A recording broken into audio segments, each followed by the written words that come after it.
Ҳамада салом алейкум бародаро, хуш омадем ба канали SM Шарипов ва бо шумо ҳастам ман Муҳаммад Шарипов. Имрӯз гап мезанем дар бораи ҳолатҳое ки одама ҷин мезанад, яъне ки ба бадани одам ҷин ворид мешавад. ва бародарое ки мухлиси варзишам бародаро, бо ма канали варзишиам дорам, касе ки дарак надора бо номи SM Sports. Ссилкаш дар описания ва дар подсказкаи видео ҳастай ва просто метавонед дар YouTube SM Sports нависен, канала биёвен. Будроин ҳама хабарҳои тоза дар бораи варзиш. пешакӣ бародаро огоҳӣ мекунам ки дӯстдорони ҳам хеле мавзӯъҳо бисёранд, кам ҳай одамое ки бо метарсанд.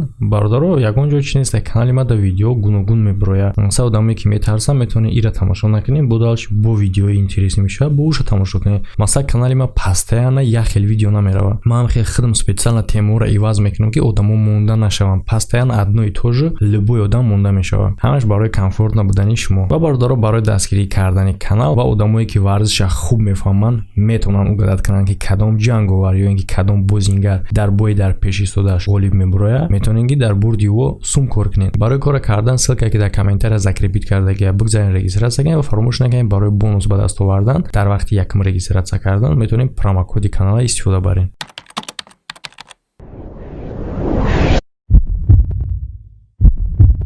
рафтем хай. Хиди ворид шидани ҷин ба бадани одам ин чӣ гуна чи аст? Яъне ки ҷин ба бадани одам ворид мешавад то ки ӯра идора кунад ба мақсади зарар расондан ба ҷисму рӯҳи ӯ. Дар ин хел ҳолат чӣ кор мекунанд? дуо мехонанд, ҷин мебароранд ва ба русӣ ном дорад экзорсизм. гуногун мешавад. одамора чӣ гуна мефаҳме ки ҳам хел кора. одамое ки гирифтори ҳам хел кор шудагиян во ҳар гуна мешаванд. метавонад одаме ки постоянно ғазабия дигар хел рафторо мекунад. мисол имрӯз мебиниш дигар хел буд, пага рафтораш тамоман дига мешава, чизои муқаддаса дашном мекунад. ҳамин хел чӣ мешавад ки одама буфаҳме. метавонанд ки ба дига овоз гап зананд, овозе ки вообще овози худшон нест. яъне ки айноми ҳаму ҷин метавонанд ки ба дига забон гап зананд, забоне ки намедонистанд худшон. ва ҳатто ҳамин хел ҳолатҳое ҳастанд ки ба як забони гап мезананд ки вообще хели забон дар ҷаҳони имрӯзаи мо вуҷуд надорад.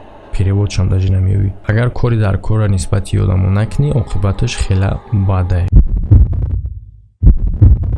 ин ҳолат хела пеш рух додагия. ира як муллои англичан дар китобуш менависад. соли 1778 ҷорҷ лукинах аз Англия мегӯяд ки ӯра ҷин задагия, яъне ки дар баданаш ворид шудагия. ва баъзе вақтҳо ӯ суруд мехонд ба дига овоз ва ба забоне ки ӯ забона ӯ намедонад вообще дар ҳолати оддиш. ранги саг меҷакиду ҳарфҳои библияра чапа намехонд. албатта ки рафтори ӯ тамоми қишлоқа метарсонд. якчанд вақт пас 7 священник, яъне ки мулло ҳамаи абрияди экзорсизм, яъне ки ҷинбурориро мехонанд барои ӯ. тамоми шаб мехонанд ва дар вақти хондани ҳамо дар хирам шаъмо мембара. иконаҳо, яъне ки сурати чӣ хела христианно икона доранд, ҳамо меғалтанд. баъди ин шаб ӯ одам хушбахтона соз мешава.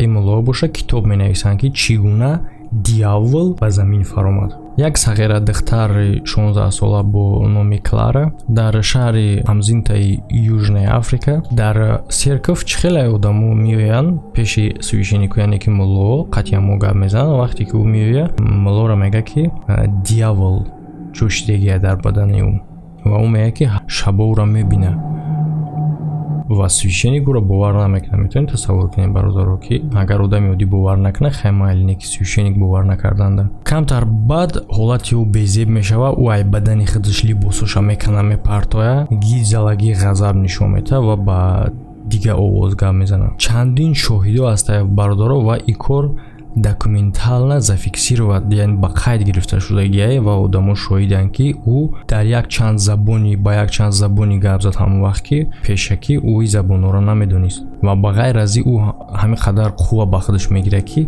бе ягон танқисӣ манахора дар серков и тарафу тараф мепартояд ҳамашона ва ҳамаи бо вағичғир. ягон кас ӯро манъ карда наметавонист ва светая вода, яъне ки ҳам хел оби муқаддас доранд христианино.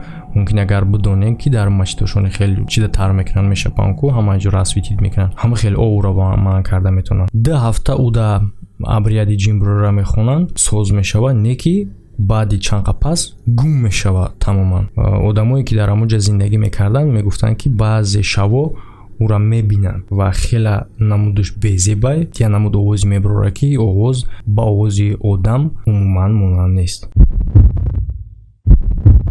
Анна Экланд китоби олмонӣ бо номи Давшав шайтон дар ҳамин бора менависад. Экланд соли 1882 ба дунё омадагия. Дар синни соли 14 солагиш бо ӯ чизе рух медод, як чизи ғайриоддӣ. Вақте ки ӯ церкв медаромад ва ғасб мекард, муллоора паст мезад, дашно мекард ва ҳама чизе ки дар гирди атрофи ӯ буд мезад мешикаст. баъди кор монахҳо ҳамин ритуали ҷинбурӯриро барои ӯ мехонанд, чанд қа муддат ёрдам мерасонанд ва баъди чанд сол пас и духтар бо ҳамин корша такрор мекунад, яъне ки бо ворид мешавад дар бадани ӯ. як намуди ба назар мерасид ки ӯ мисли саг вағас мекард ва и дафар ҳамин абрияди ҷинбурӯрии ӯ 23 рӯз давом мекунад. метавонед бародаро тасаввур кунед 23 рӯз ба қуввати ӯ ба ҳамин дараҷа мешид бародаро ки 9 монах ӯро меқапиданд як бора. тозе агар бугӯй бовар накунӣ ӯ дурӯғ гуфта боша ё ки ягон чӣ, бародаро и шӯхӣ нестае ки зури мард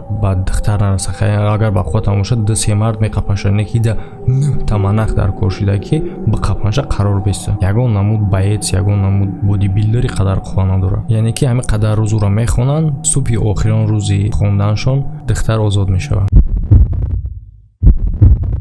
Майк Тейлор бо ҳамроҳи ҳамсари худаш дар як шаҳраки Великобритания зиндагӣ мекарданд. ӯ дар як ҷамъияти христианино буданд. як ҷамъомади христианино мешавад, ӯ ҷамъ мешаванд дар ҳамуҷа.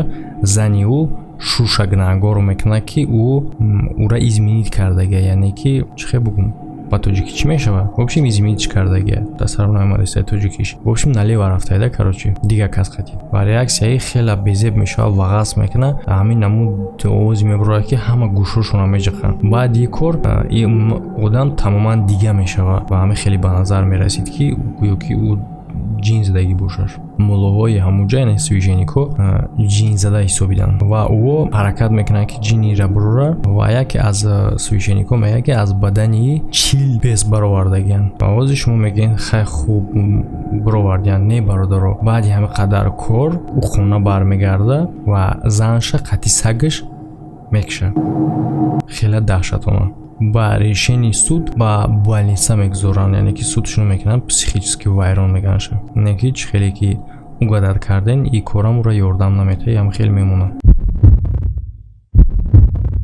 Дэвид Беркойтс ин ном барои истиқоматкунандагои Бруклин соли 1976 як даҳшат буд. вақте ки ира меқапанд, серийни маньяк ба ҳама корҳои кардагиш қоил мешавад. не ки мега ки ба ҳама корҳои ӯ саги ҳамсоя гунаҳгорае ки дар ӯ шайтон ворид шудагия ва ба гуфти ӯ ки ҳамин саг ӯра фармон медод ки ҳам корро бикунад ва худаш ҳамин Дэвид худша писари Сэм меҳисобид. яъне ки Сэм и ҳамун демони ҳастае ки ӯра идора мекард, ӯра мегуфт ки чӣ кор бояд ӯ брава бикунад. и 6000 сол пеш зиндагӣ мекарда. писари Сэм, яъне ки ҳамин Дэвид серква алоз ҳар мета священникҳоро бад медид, муллоҳоро. хонаи ҳамсояҳо медаромад, иконҳо ва китобҳои библияро нобуд мекард. дар таърихи Америка аз ҳама даҳшатноктарин, бераҳмонатарин одамкушии серийни ба ҳисоб меравад. дар суд ба як забони вабши да ҳеҷ кас маълум набудагӣ вағаз мекунад ва мега ки Сэм ба наздикӣ бармегарда. аз Сэм шумо медонед ки кӣ буд ба гуфти ӯ. дар борае ки саги ҳамсоя демонай, то ҳозира одамои ҳамун шаҳр дар дилшон тарс доранд. соли 1981 суд мешавад барои одамкуш Арл Ҷонсон.